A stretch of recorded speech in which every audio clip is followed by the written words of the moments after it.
Salut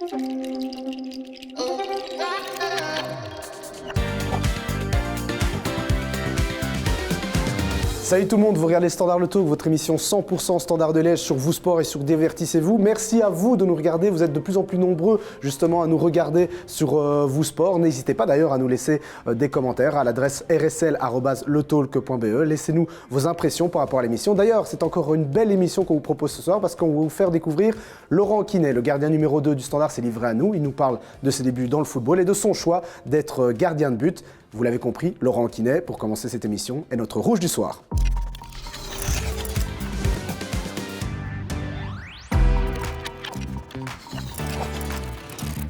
Laurent Quinet, gardien du Standard de Liège, 31 ans, 2 enfants, une compagne. Je viens de la région liégeoise, donc j'habite dans la commune de Gers, c'est près d'Ouarem. J'ai 2 frères qui ont tous 2 joué au foot, donc c'est une famille de footballeurs en règle générale. Donc ça va faire déjà 14 ans que je suis professionnel. Le vestiaire, ça représente de toute façon une équipe, donc déjà c'est le noyau qui est sélectionné pour jouer le match du week-end. Donc, et en règle générale, il y a le vestiaire d'entraînement, donc le vestiaire qui est au sens plus large donc des joueurs. Et ça représente beaucoup de choses parce que c'est dans le vestiaire qu'on peut se dire énormément de choses, qu'on travaille la tactique, une fois que des choses ne vont pas, qu'on se rentre même dedans, que voilà, que dès qu'on rentre à la mi-temps, qu'il faut mettre des choses en place, s'il y a des choses à se dire, on se les dit. Et c'est ici que des fois tout peut se régler dans un match, donc c'est souvent ce que les gens ne voient pas. Peut-être un peu plus maintenant avec les inside qu'on fait aussi, où les gens peuvent un peu intégrer le vestiaire, mais c'est ici qu'on peut remettre les choses au point quand il y a des choses à mettre au point. C'est ici que les joueurs se concentrent, qui font leur petit rituel d'avant-match. Et voilà, c'est un endroit qui est quand même important pour le joueur parce qu'il a besoin de se sentir dans un environnement qui est assez sympa pour lui, ou dans lequel il se sent bien et dans lequel il est prêt après à monter sur le terrain et à tout donner. Donc, derrière, ce qui compte, c'est que l'équipe gagne. Donc, il faut des fois pouvoir mettre ses égos de côté et comprendre soit qu'on a moins bien fait et que derrière, on peut mieux faire pour aider l'équipe. Donc, ce qui est important, c'est le résultat à la fin du match. Donc, s'il y a des choses à se dire pour modifier les résultats qu'il y a en cours, ou en tout cas pour essayer d'arriver à quelque chose de positif pour le club et pour le groupe joueur, pour même vivre mieux la semaine, parce qu'en soi, quand un résultat n'est pas bon, le week-end, notre semaine, elle est moins bonne aussi, même mentalement, d'arriver à l'entraînement quand tu as une défaite ou même un match nul dans lequel tu aurais pu gagner. Donc je crois que c'est important de tout se dire ici. Ouais. Moi, je suis plus le mec qui est concentré sur ce qu'il doit faire. Et en soi, on voit exactement aussi les points. Voilà, le coach vient aussi faire sa tactique et dire ce qu'il doit régler. Après, le coach demande aussi aux joueurs qu'est-ce qu'ils ressentent sur le terrain ou qu'est-ce qu'ils voient. Et à ce moment-là, eux disent les choses qu'ils ressentent. Moi, en vrai, ici, comme je joue quand même pas régulièrement, en soi, c'est pas moi qui vais commencer à venir dans le vestiaire et dire les mecs, ça va pas, ou ça, voilà, enfin, c'est pas mon rôle non plus. Moi, je suis plus vieux, mais c'est pas à moi de gérer comment eux ressentent les choses sur le terrain. Des fois, il suffit que tu arrives dans le vestiaire, que tu gagnes, et après que tout le monde est tellement content de la victoire, que tout le monde a commencé à chanter, et que tu sens qu'il y a que finalement, tous les efforts de la semaine ou toute la pression qu'il y a eu autour d'un match qui était important ou un match qui était attendu, que tu le gagnes et que derrière tu sens que tout le monde est content, arrive à le fêter et à aller à communier, on va dire, un peu dans le vestiaire ensemble. Ça, c'est les meilleurs moments que tu peux avoir dans le vestiaire parce que tu as l'impression que c'est l'aboutissement d'un travail qui est quand même accompli la semaine. Et tu as travaillé dur, tout le monde a tout donné et c'est aussi ça l'esprit d'équipe et le fait que voilà, tout le monde est content. Donc c'est plus le mood un peu d'après-match en cas de victoire, quoi. Moi, j'ai commencé à 4 ans, mais je m'en souviens pas en vrai. Mais voilà, on m'a expliqué que sur le petit club de village de chez moi, c'était à Berlot. Voilà, j'ai commencé à jouer parce que mon frère jouait, donc je voulais aller jouer avec lui. Après, donc, je jouais d'abord dans le jeu et je me suis vite rendu compte qu'on prenait trop de goals. Et c'est bête, et à un moment donné, je me suis dit, il faut que ça s'arrête, donc j'ai été au goal. Et depuis, en fait, j'ai plus quitté, depuis que j'ai 5-6 ans. Donc ça, c'est vraiment mes premiers pas d'abord dans le monde du football, dans des petits clubs de village pour commencer, quoi. J'aimais bien aller au goal, en fait, arrêter les ballons, c'était un truc, je sais pas expliquer pourquoi c'est venu. Mais quand j'étais dedans, les autres voulaient plus que je le quitte. Donc, au fur et à mesure, j'y suis resté et c'est devenu ma place, en fait. Donc, j'allais plus dans le jeu parce que au goal, j'étais bon. Donc, du coup, pour les autres, ils avaient trouvé leur gardien. Et c'est vrai que tout le monde n'aime pas forcément venir au goal. Donc, quand ils ont leur gardien, ils se disent, tu sais quoi, reste là. Et nous, on va jouer dans le jeu. Donc, voilà. Et donc, moi, j'aimais bien parce que j'étais décisif pour l'équipe. Et donc, c'était sympa, quoi. C'est vrai que j'aime bien d'autres sports, mais c'est vrai que le foot... quand tu es baigné dedans, en fait, c'est que tu as une routine où tu vas aux entraînements le mercredi, le vendredi, que tu joues le match, tu as des potes qui sont là aussi. Et que, en vrai, tu penses pas à faire autre chose parce que tu aimes bien ce que tu fais. Si tu es quand même bon quand tu es petit dans ce que tu fais, tu pas envie de changer parce que tu prends du plaisir. Et donc, je crois que j'ai jamais eu le truc de me dire, tiens, j'ai envie de tester d'autres sports. Si, avec des potes, tu vas jouer de temps en temps, une après-midi au tennis ou tu vas faire des trucs comme ça. Mais le foot restait quelque chose où voilà, tu as vraiment ton groupe de potes. Tu t'amuses bien, tu as une bonne équipe, tu gagnes, les parents s'entendent bien et finalement, ça commence comme ça. Sans jamais le quitter. Ouais. C'est un sport qui est accessible à tout le monde aussi, donc tu veux jouer avec mes frères, on jouait beaucoup dans la rue, parce qu'on habitait dans un cul-de-sac, et donc chaque fois qu'on avait du temps, on allait dehors et on jouait, on essayait juste de pas choter les voitures qui étaient un peu tout près, ou dans les carreaux des maisons, mais donc on jouait tout le temps au foot en fait, donc c'était comme beaucoup de jeunes maintenant en fait, dès que tu as un peu de temps libre, tu vas dehors et tu joues. Donc, si j'avais pas eu le foot, j'aurais testé le tennis, ouais, je pense. J'aime vraiment bien le tennis, même aller voir des tournois de temps en temps, je vais voir quand j'ai un peu le temps. Ici, j'étais à Anvers la semaine passée. Donc j'ai des potes qui aiment bien, et donc on a des groupes, on aime bien aller voir aussi. Voilà, c'est sympa et ça permet aussi de voir autre chose, un autre sport. Et donc maintenant, on voit beaucoup aussi d'émissions qui sortent avec un peu ce qu'on voit à l'intérieur d'autres sports comme la Formule 1, etc. Enfin, comme on voit sur les séries. Mais donc ouais, ça c'est un sport que j'aime vraiment bien aussi. J'aurais peut-être testé ça. Quand j'étais jeune, j'aimais bien Van der Sar, Iker Casillas. C'était vraiment les deux qui me viennent à l'esprit comme ça. Mais bon, c'était vraiment à l'ancienne aussi, mais c'était les deux gars que j'aimais bien regarder, quoi. Van der Sar, il avait ce côté un peu froid, un peu le mec qui est calme et en même temps qui sort. Et moi, je suis plus comme ça, un mec plutôt réservé de base et qui est plus, qui peut paraître froid ou rien de latin. Et en vrai, j'aimais bien ce côté-là, froid mais efficace en fait. J'étais très réservé quand j'étais petit, donc moi, le foot, à la limite, ça m'a aidé à sortir un peu de ma carapace timide, on va dire, de jeune. Par exemple, moi maintenant, le coaching quand j'étais jeune, c'était mon point négatif, celui que je devais travailler. Et finalement, maintenant, quand on va aux entraînements, je coach beaucoup, donc c'est quelque chose qui change.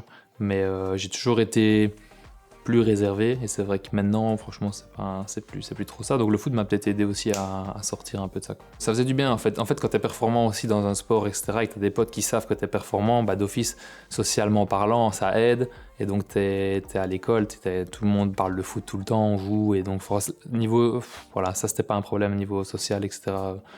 T'es timide, il y a beaucoup de gens timides, mais une fois que t'es dans un groupe, il n'y a pas trop de soucis, quoi. Je bossais ce qu'il fallait, j'étais pas le plus assidu. Maintenant, j'avais pas besoin non plus de plus pour réussir, donc ça s'est bien passé. J'ai fini mes humanités sans problème. J'ai même commencé une année de droit quand j'ai signé ici pour commencer. Avec tous les transferts et les voyages, c'est compliqué quand tu vas plus loin de Liège de pouvoir continuer ce que tu as entrepris avant.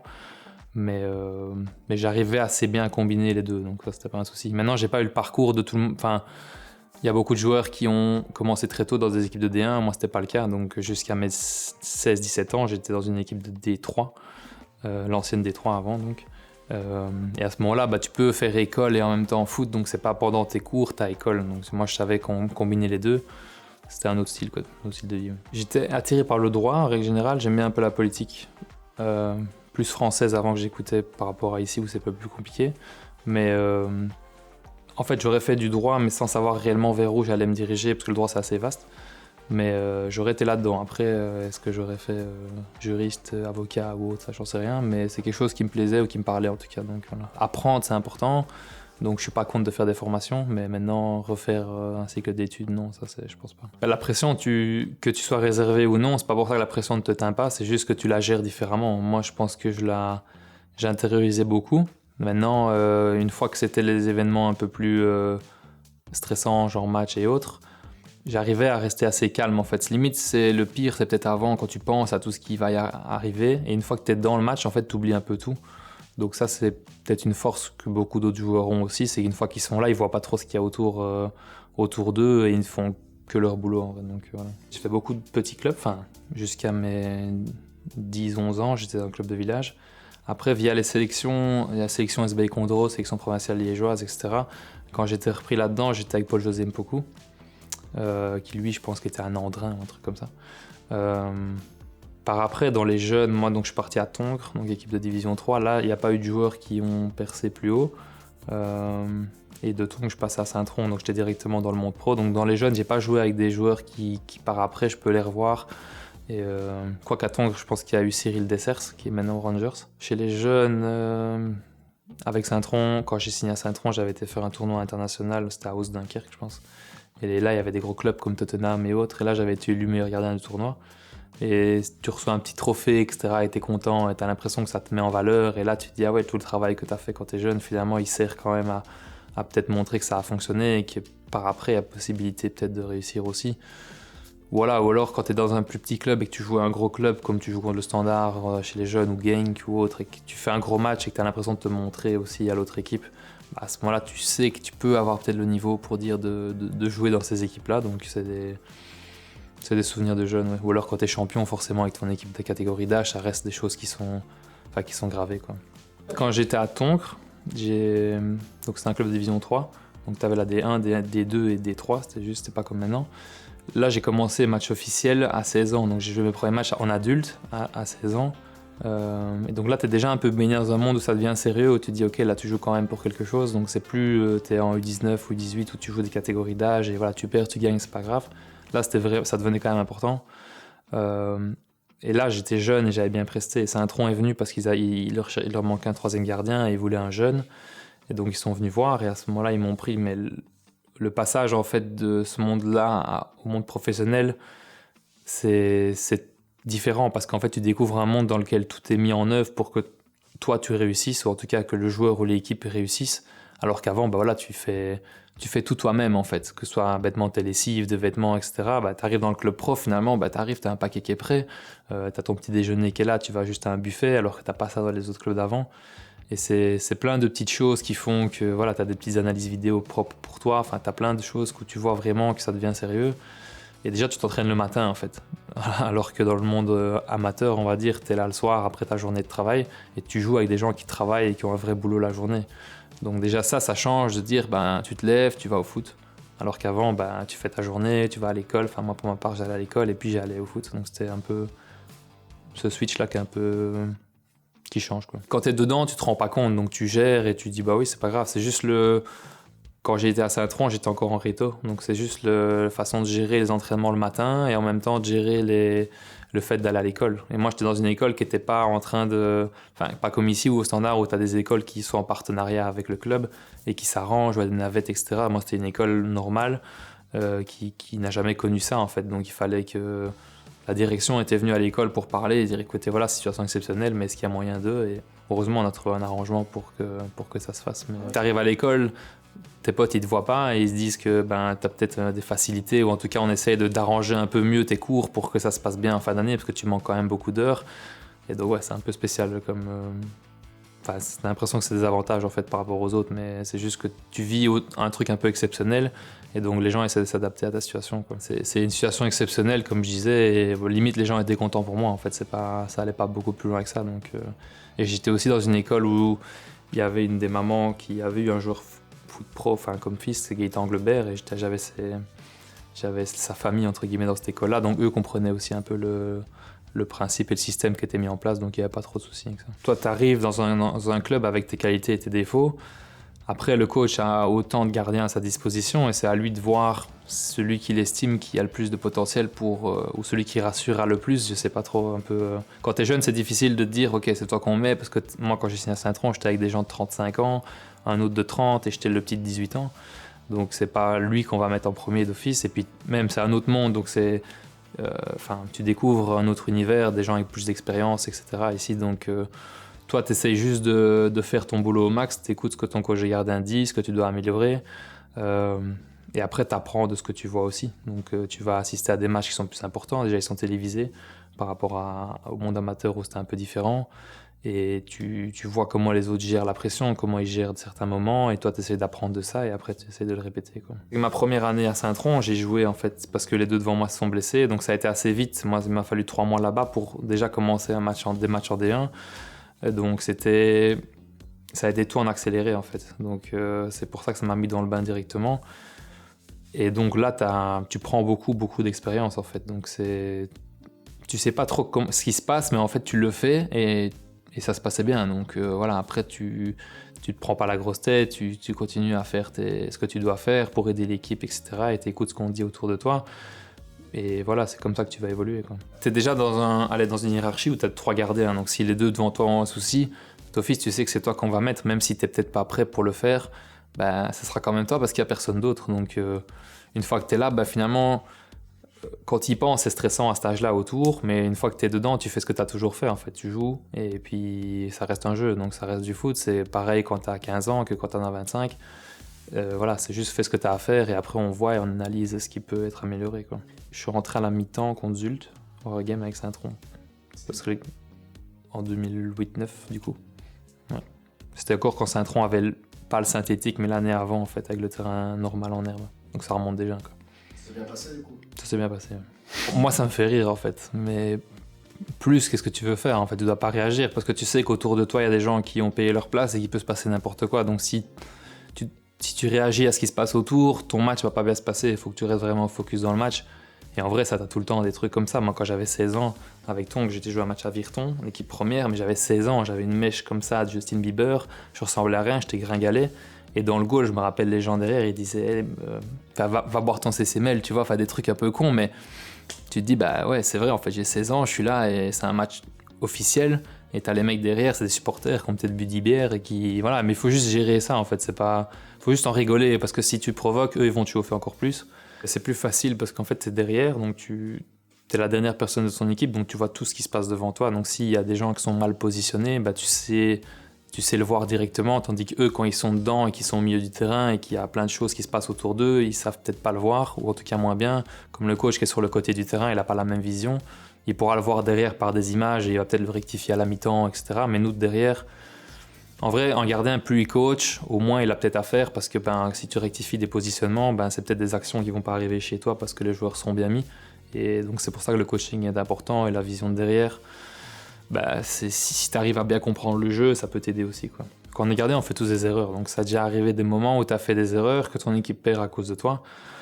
Mais en fait, sur les 11 de base, quand tu es le dernier, donc le gardien ou le devant, l'attaquant, une fois que l'attaquant ne marque pas et qu'il en rate, on va beaucoup le critiquer. Et le gardien, si c'est un peu fébrile et que ça ne se passe pas bien, on va directement aller dessus aussi. Donc il faut savoir vivre avec. Et c'est juste que toi, tu peux être décisif pour ton équipe, mais dans les deux sens aussi.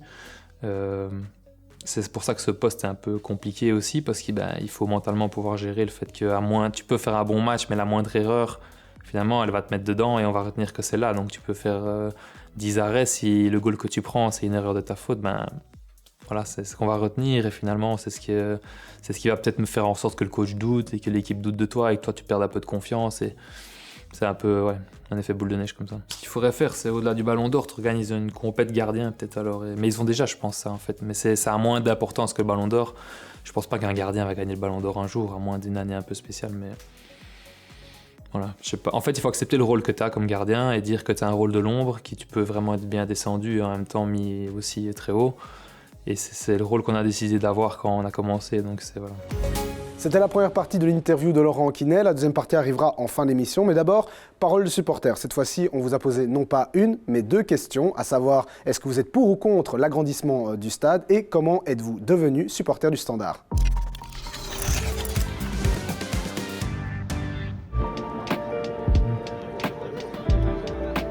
Le stade de Sclessin a besoin d'un agrandissement.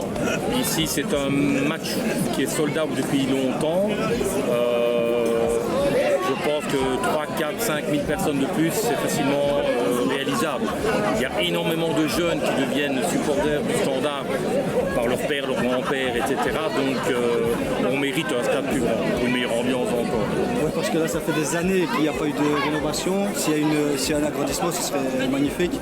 Qui dit agrandissement dit plus de supporters, donc pourquoi pas. Plus de place pour avoir plus de supporters, plus d'ambiance. Et pour avoir plus d'ambiance, plus de personnes. Non, je pense pas. Le stade est déjà bien comme il est, il y a une ambiance de fou. C'est pas toujours sold out. C'est bien d'avoir le stade complet, donc je pense qu'un agrandissement, ce serait pas formidable pour le stade. Tant qu'à présent, non. Ces dernières semaines, en tout cas, ces derniers mois, c'est parfois difficile de remplir le stade. Aujourd'hui, c'est sold out, mais par exemple, quand c'est Standard Westerlo, c'est moins sold out, malheureusement. Donc tant qu'il n'y a pas plus de ferveur, qu'on ne retrouve pas plus de ferveur en général, je veux dire, il y a fatalement une base de supporters qui est toujours très très chaude, on est toujours là au top. ça sert à rien d'agrandir, c'est mieux d'avoir un stade entre guillemets plus petit rempli que d'avoir un stade 40 000 personnes et on en met peut-être à peine 20 000 quoi. Non, je pense pas, non. Je trouve qu'il est assez bien comme ça, il y a toujours des supporters, il a toujours la passion, la ferveur, pour moi il est bien comme ça. Je pense pas que ce soit la première chose à faire. Il faut d'abord réinvestir dans l'équipe parce que le stade il est encore utilisable comme il est là maintenant. D'abord on investit dans l'équipe, on crée une bonne équipe et puis après on fera le stade en second lieu. Pourquoi pas. Là on voit c'est le premier match sold out de la saison donc on se dirait que c'est pas forcément nécessaire mais c'est vrai que pour les gros matchs si jamais on retrouve l'Europe ça pourrait être utile d'avoir un stade avec une plus grande capacité pour accueillir les matchs en Europe, ça pourrait être pas mal je pense. Ça pourrait être une bonne chose, les nouveaux plans du stade ont l'air vraiment sympas, mais je me dis qu'il y a plus d'intérêt de mettre de l'argent dans l'équipe, plutôt que dans le stade, parce que pour moi il me convient très bien. L'ambiance est vraiment chaleureuse, familiale, c'est vraiment chouette, mais ouais le projet du stade a l'air vraiment bien, les plans ont l'air sympas. Pas de rénovation, mais plus de place, oui. Peut-être qu'on saurait faire plus de transferts. Peut-être. Je suis venu une fois à l'âge de 16 ans et j'en ai 66. Il y a 50 ans que je suis supporter du Standard. Voilà. C'est comme ça, on a dans la peau. On ne sait rien faire. Parce que mon père était standardman, mon grand-père était standardman, il m'a emmené à un match quand j'étais petit et du coup j'ai pris goût. Et voilà. Le seul club en Wallonie, ça restera le Standard. Je pense que je suis supporter du Standard dès que je suis né, grâce à mon père qui était supporter depuis longtemps. C'est une équipe exceptionnelle. Ça fait pratiquement 50 ans que je suis supporter du Standard. Je suis tombé dans le chaudron une fois par hasard via mon oncle qui m'a emmené une fois. Et venir au Standard une fois, c'est en tomber amoureux et y venir éternellement. Je suis venu une fois quand j'étais tout petit avec le mari de ma marraine et je suis directement tombé amoureux. J'ai commencé à regarder les matchs à la télé. Quand on payait encore chez Belgacom pour regarder match par match. Et depuis voilà, j'ai pris mon abonnement et je vais à chaque match. Mon parrain était abonné quand j'étais petit, il m'a amené ici un match Standard d'Ender. Et belle prestation du Standard, grosse ambiance et je suis vraiment tombé amoureux du club quoi. Et maintenant ça fait plus de 15 ans que je viens en tant qu'abonné et c'est toujours autant un plaisir. Mon père m'a ramené au Standard quand j'étais très jeune, un jour de Classico. Et voilà, je suis devenu amoureux du club. C'est quelque chose de famille. Depuis que je suis tout petit, je suis supporter du Standard. Ma famille a un abonnement au Standard depuis longtemps. Et puis on commence à suivre. Et une fois qu'on vient ici, on devient amoureux du Standard. Quand on voit l'ambiance, quand on voit les supporters, quand on voit le jeu qu'il y a eu par moment, c'est sûr qu'on n'oublie pas ça. C'est dans les veines, c'est tout ce qui a l'ambiance autour de ce club, c'est tellement familial, c'est tellement. Même si mon père lui est pour Anderlecht, c'est vraiment. Le club est tellement attractif, je dirais. Quand t'es gosse, tu vois les supporters qui chantent, qui crient comme ça, t'as envie d'être au milieu des supporters pour crier avec eux. C'est depuis tout petit, ma mamie était la première dans la famille, je vais dire, puis ensuite mon papa a suivi, donc j'ai suivi l'élan familial et puis je suis venu voir des matchs et je suis tombé amoureux de ce public, amoureux de ses supporters. C'est unique en Belgique et c'est magnifique. Et donc cette année, avec quelques jobbers, on a décidé de prendre l'abonnement pour la première fois. Et voilà. Vous regardez Standard Le Talk, une émission spéciale avec Laurent Anquinet. D'ailleurs, la deuxième partie de son interview arrivera en fin d'émission. Je l'ai souvent annoncé dans Standard Le Talk, la particularité de ce show, c'est la découverte de métiers qui gravitent autour de la structure. Le reportage de ce soir va vous présenter un métier bien particulier, le métier de vidéo-analyste avec Lovic qui travaille au sein de la structure pro au Standard de Liège. Je m'appelle Lovic Mandelasson, je suis analyste vidéo pour l'équipe première du Standard de Liège. 24 hours in a day, what the fuck you gonna say? Pick a lane, man, you gotta choose one. It's what they used to tell me every day. Caught a few along the way, don't be afraid if you gotta lose one. L'analyse vidéo, c'est ce que j'aime appeler un adjoint avant tout. Donc on est adjoint du coach principal. Et notre boulot principalement est d'aider le coach à mettre en place les différents plans de jeu liés au match, mais aussi à faire ressortir la philosophie du coach dans les entraînements et dans les matchs, le tout via le support de la vidéo. Donc notre boulot, c'est de rechercher des informations sur les adversaires, comment ils jouent, quelles sont leurs forces, quelles sont leurs faiblesses, comment on pense qu'ils vont aborder le match contre nous. de transmettre toutes ces informations-là au coach et ensuite d'aider simplement le coach et tout le staff à mettre en place le plan de jeu pour le match à venir. Ça, c'est une partie et l'autre partie, pour moi, c'est développer simplement notre équipe par rapport à la philosophie de jeu de l'entraîneur. Donc, on filme les séances d'entraînement, on filme nos propres matchs, on découpe les séances, on découpe les matchs, on ressort les aspects positifs, les aspects à améliorer, on fait du travail individuel aussi avec les joueurs, le tout dans l'optique simplement de rendre notre équipe meilleure en accord avec la vision du coach. Au quotidien, pour nous, la semaine est un peu séparée en 3. Donc il y a l'avant-match, le match et l'après-match. Tout l'avant-match, c'est s'informer sur l'adversaire, donc amener notre analyse qu'on a fait de l'adversaire, la présenter au staff, en discuter avec le staff. Il y a filmer les entraînements, bien entendu. Donc c'est tout ce qui va nous permettre en fait de préparer le match du week-end. Ensuite, il y a le match. Le jour de match, c'est filmer le match et c'est à faire ce qu'on appelle un live support. Donc c'est amener au coach des éléments qui vont nous permettre d'atteindre les objectifs qu'on s'est fixés. Donc la victoire principalement, mais aussi de noter les points qui sont différents par rapport à ce qu'on avait anticipé ou de dire simplement on est bien dans le plan de jeu et on continue comme ça. Donc c'est de ressortir tous les éléments qui vont permettre la performance de l'équipe. Et ensuite il y a l'après-match. Donc là c'est des coupes collectives, des coupes individuelles, ressortir le positif, le négatif, débriefer le match et en parler avec le coach et les joueurs concernés. J'ai un parcours assez atypique ou typique pour un Belge, je dirais. C'est que moi, je viens du foot amateur. Donc, j'ai été coach pendant des années dans le foot amateur. Ensuite, j'ai intégré l'académie du Standard comme analyse vidéo pendant 2 ans. Et ensuite, j'ai intégré le staff pro avec l'arrivée de Lucas Elsner.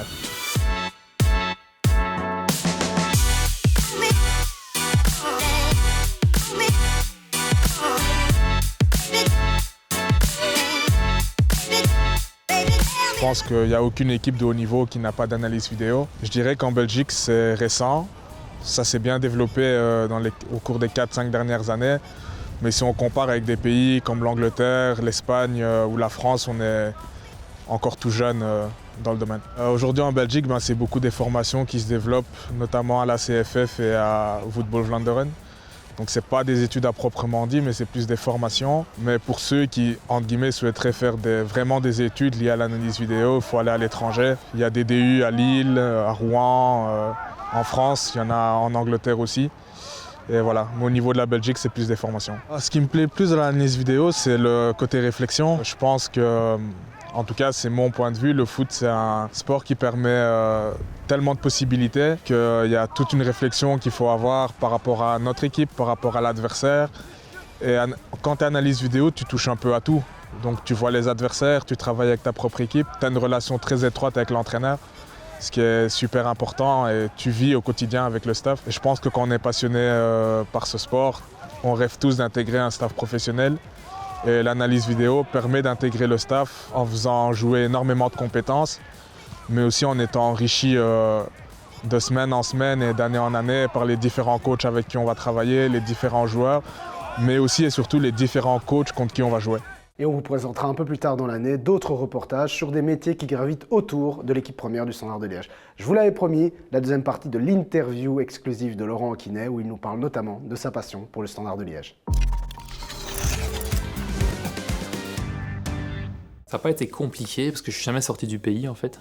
Donc tu connais des joueurs, tu côtoies des joueurs qui changent de pays non-stop. Et eux, tu te demandes peut-être comment ils font au niveau famille et niveau intégration pour leurs enfants, etc. Ici, moi, j'ai eu cette chance de rester qu'en Belgique, donc pour ça, j'ai pas eu de problème. Il y a juste eu la barrière linguistique, mais finalement, j'étais chez les Flamands quand j'avais 11 ans, donc ça, c'était pas un problème. À part ça, l'intégration s'est toujours bien passée. Donc voilà, c'est juste qu'à un moment donné, tu es dans un club, il faut que tu te poses les bonnes questions. Est-ce que finalement ça va aller avec toi ou pas? Et après, est-ce que dans ton intérêt, c'est pas mieux de bouger et de voir ce qui se passe à ce moment-là avec ton agent? Et donc c'est pour ça que moi j'ai bougé un petit peu. Je vois la difficulté pour des gens qui viennent de l'étranger, de gérer ça avec leur compagne qui vient, leurs enfants, qu'il faut mettre dans une école qui n'est pas forcément la même langue que ce qu'ils ont appris. Et voilà, moi je vois un peu tout ce côté-là qui peut être compliqué, que les gens ne voient peut-être pas non plus. Parce qu'ils se disent, tiens, un joueur japonais vient, tiens. Mais en fait, tu te dis, ok, mais il vient avec qui? Il vient avec sa famille, il vient avec des enfants. Et eux, comment est-ce qu'ils s'intègrent? Parce que le joueur a besoin de sentir que sa famille s'intègre bien aussi s'il veut performer. Donc voilà, et moi j'ai pas eu ce problème parce que ok, je vivais dans un appartement, que ce soit à Courtrai ou que ce soit à autre part. Si je veux revenir chez moi, c'est 1h30 de route, c'est pas non plus la mort, donc Ça m'a jamais posé de problème. Ça peut être la belle vie, mais en fait, il faut voir ça comme un changement de culture. Il faut dire, ok, tu vas dans un endroit où tu vas apprendre d'autres choses, où forcément les gens ne te connaissent pas réellement, donc tu dois prouver encore ce que tu as fait dans ton pays, entre guillemets, tu dois aller ailleurs et refaire la même chose et reprouver que, parce qu'ils ne te connaissent pas forcément. Si les gens sont partis en Italie, bah, ok, ils l'ont voulu, mais les gens de là-bas devaient se faire aussi une opinion sur lui. Et donc au début, c'est vrai que quand tu parles pas italien et que tu viens d'ici Liège, bah, déjà il faut le temps de se faire comprendre, de comprendre les autres. Et après, de se faire son petit bonhomme de chemin. Donc, ça doit pas être. C'est pas une situation qui est forcément facile pour tout le monde. Donc. Tu fais la Belgique, le Nord, ouais, t'as l'Angleterre, etc. Mais l'Italie, pour la langue, pour la culture, le temps, etc. Bah, ça parle. La première année où j'ai commencé avec Saint-Tron, donc les matchs où j'ai joué parce que les deux devant moi se sont blessés, on est venu ici à Sclessin. Et moi, liégeois, supporter du Standard depuis petit, etc. Et mon rêve, c'était de jouer au Standard. Et c'est encore l'époque avec Witzel, il y avait Defour, etc., Mehdi Carcella et tout. Donc moi j'avais 18 ans, j'arrive et il faut que je joue. Donc je me dis ok, là, et je sors vraiment un gros match. Donc là je sors homme du match, je pense qu'on perd juste 1-0. Et c'est le petit liégeois dans l'autre équipe de Saint-Tron, c'est un petit derby, mais qui ressort finalement du match. Et ça c'était un souvenir où tu te dis ok, là tu mets vraiment un pied peut-être dans ta carrière professionnelle. Et ça c'est un de mes... C'était jeune, mais ça reste quelque chose qui m'a marqué quand même, parce que c'était les premières fois que tu joues devant 25 000 personnes, stade comble, le soir, comme ça, face à des joueurs qui sont quand même quelqu'un aussi. Donc c'était assez impressionnant. Déjà avant, tu te fais des films, tu te dis, tu vois souvent le couloir à la TV, et tu te dis, un jour, tu monteras là, tu seras là, etc. Et donc, mais une fois que tu es dedans, en fait, tu es focus sur ton entraînement, ton échauffement d'avant-match, sur... tu profites sans profiter, parce que d'un autre côté, tu as envie que ton match se passe bien, donc tu n'es pas super serein non plus. Tu essayes de mettre le max de confiance que tu peux déjà à l'échauffement, après tu fais ton match, et juste après que tu profites parce que tu sais que tu as fait un bon match et que voilà, tu vois un peu autour de toi, et tu te dis quand même il y avait tout ça. Mais sur le moment même, c'est difficile de garder un souvenir propre d'avant parce que tu es dans ta bulle en fait, de match, donc c'est différent, quoi. Il y a eu ma période à Beveren, ça je peux effacer, si je pouvais je le ferais. Pour le reste, dans un match...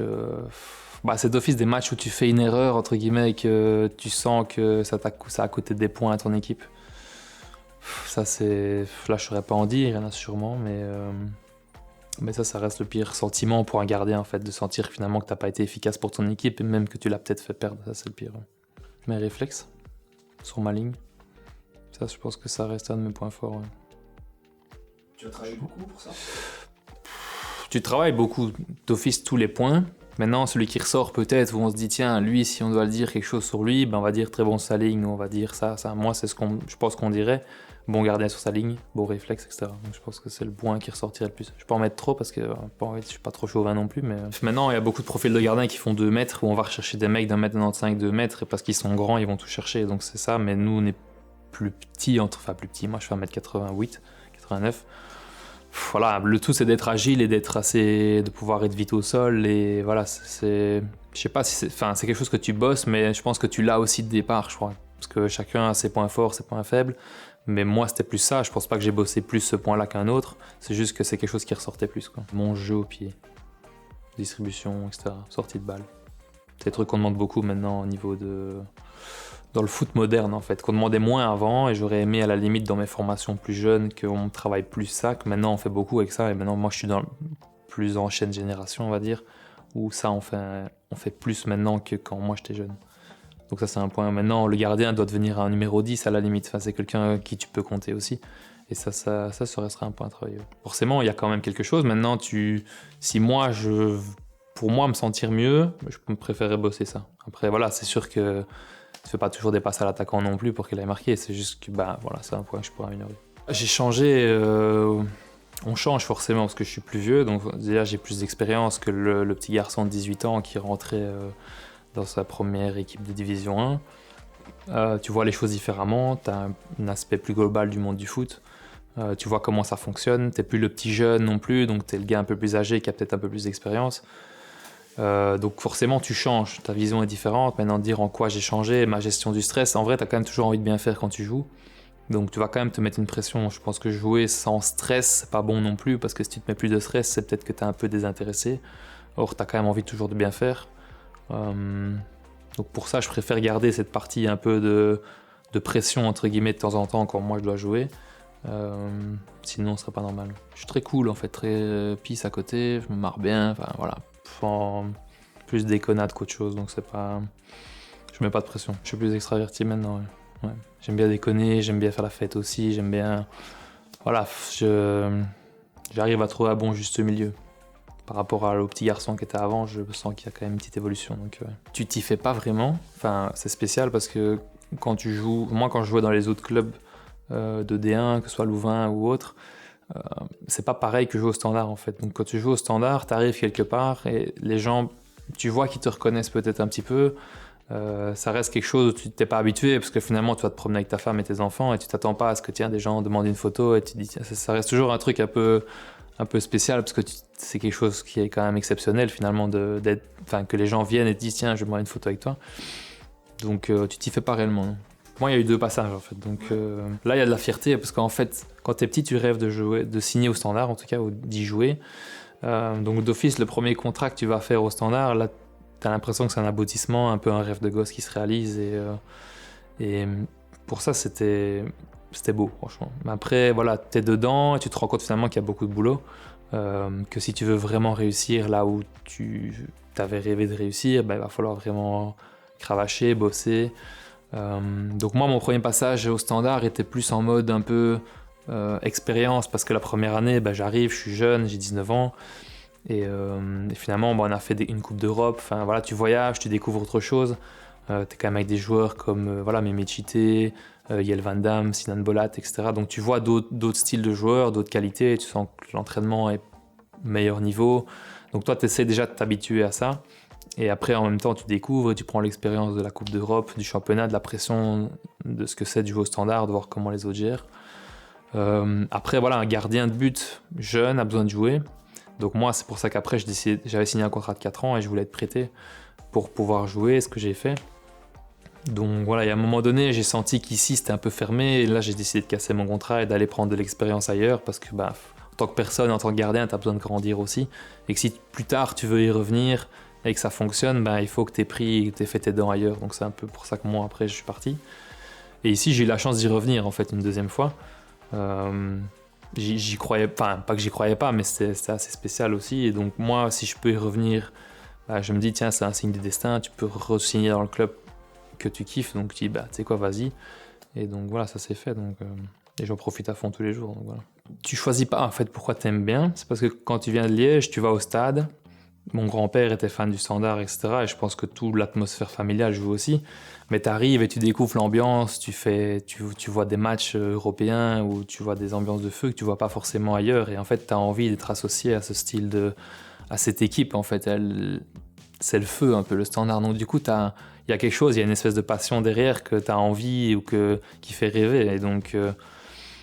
c'est juste ça en fait, pourquoi tu sais pas expliquer pourquoi, mais quand tu vois le Standard quand t'étais petit, tu vibrais avec eux en fait, donc t'étais pas bien quand ils perdaient la semaine, ce que tu te faisais à l'école, ceux qui étaient supporters des autres équipes, t'emmerdais un peu, et c'était un jeu comme ça en fait, tu grandis et finalement tu te dis tiens, tu joues aussi au foot, tu fais le même truc qu'eux mais chez les jeunes, et tu te dis pourquoi pas toi un jour en fait, donc voilà, je m'entends très bien avec Renaud et moi.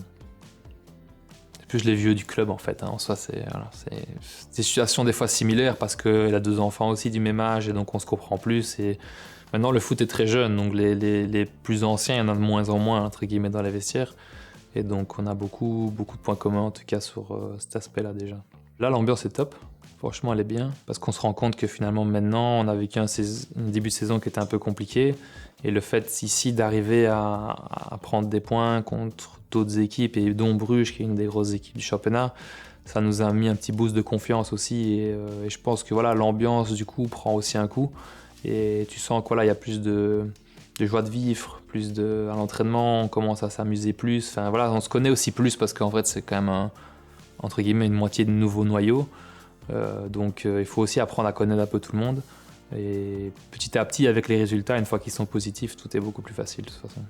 Je suis plus dans ma bulle, la musique je l'écoute pas parce qu'en vrai il y a Moussa qui vient et qui met sa musique africaine dans le vestiaire, et là t'en as pour tout le monde, donc c'est pas... Là j'ai pas ma musique à moi perso si c'est le cas, mais non, mes rituels, non, je suis plus dans ma bulle à moi, je me concentre sur des petits trucs, des étirements, des trucs d'avant-match, Maintenant, est-ce que j'ai des trucs superstitieux? Des fois, tu as des petits trucs un peu superstitieux comme ça. Bêtement, tu t'habilles, tu as fait ton échauffement, tu viens. Moi, j'ai toujours eu l'habitude de mettre ma jambière droite d'abord. C'est con, et des fois, pendant le match, si tu as un petit coup de stress, moi, je déplie mes gants, je les remets, et ça me permet, je sais pas, c'est comme si ça te remettait un peu dans le match, ou alors avant le match, je dois toujours toucher ma latte. Et une fois qu'on marque aussi. En fait, c'est des petits trucs que tu dis, si tu le fais pas, si t'arrive une merde derrière, tu te dis, ouais, mais en fait, j'ai pas touché ma latte. Et c'est bête, en fait, mais c'est juste que des fois, t'as besoin de petits rituels ou de petits trucs superstitieux pour toi, entre guillemets, te mettre dans une bulle pour être bien, quoi. Il y a d'abord l'émotion, parce que d'office, c'est encore, comme je disais tout à l'heure, t'as le sentiment de travail accompli, puis t'as la communion avec les supporters ici qui sont aussi contents d'être venus et d'avoir gagné, donc tu fêtes ça avec eux.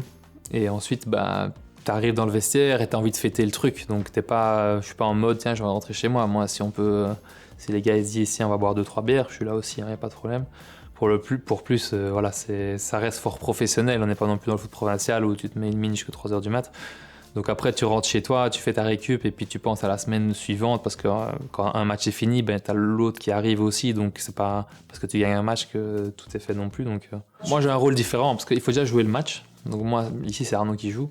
Donc déjà, moi je rentre que si Arnaud a un souci déjà. Donc le match, tu le vis déjà différemment si tu es sur le banc ou si tu joues. Donc j'imagine que si tu joues, quand tu joues et que tu gagnes, tu rentres, tu retombes, tu es soulagé dans ta voiture, tu es bien et tu as le sentiment du devoir accompli en fait. C'est juste ça. Et après tu peux rentrer chez toi serein et tu vas juste passer une bonne nuit.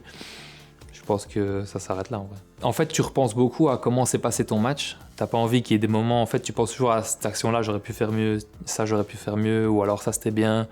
Mais moi, si sur 5 actions, si j'en fais 4 bien, qu'il y en a une qui est middle, je vais repenser à celle-là. Et voilà, moi, mon objectif, c'est toujours de me dire, je veux bien dormir après le match. Donc voilà, le mieux, c'est de tout faire bien, mais bon, ça c'est pas toujours le cas non plus, mais on essaye de faire au mieux, quoi. Disons que les team building qu'on fait, ou quand tu sors avec tes potes, ou quand tu sors avec les joueurs, ça rassemble quand même. C'est des liens, tu crées des liens en dehors du foot.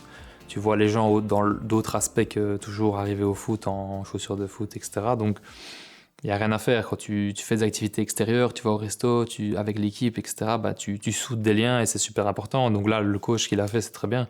Tu te dis, voilà les gars, au lieu de venir demain, sortez tous ce soir et vous êtes libres. Mais alors sortez vraiment tous, quoi. Donc là, c'est sympa, surtout que pour fêter une victoire, le coach est content parce que lui, il est soulagé d'avoir 3 points aussi et le club avance et donc tout est top. Et les joueurs, ils sont contents de pouvoir profiter un peu et de sortir un peu de cette pression, quoi. Moi, mes petits se lèvent quand même à 7h du matin, donc je dois quand même assurer, mais voilà, ça va, on gère, quoi. C'est déjà participer à une année où on remplit les objectifs du club, de toute façon, que ce soit essayer d'aller chercher le top 6 s'il y a moyen d'aller le chercher. Et après, moi, si l'occasion se présente pour jouer, c'est prendre ma chance et de tout donner pour que le Standard soit vainqueur et qu'en vrai, on ressorte bien tout ça. Mais personnellement, voilà, si je peux prendre des minutes de temps en temps, c'est bien aussi, quoi.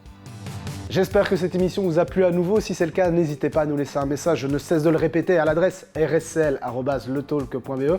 Je vous dis à la semaine prochaine avec une autre grande interview exclusive. Cette fois-ci, c'est Chanak qui s'est présenté à nous. J'espère que ça vous plaira. À la semaine prochaine. Ciao, ciao.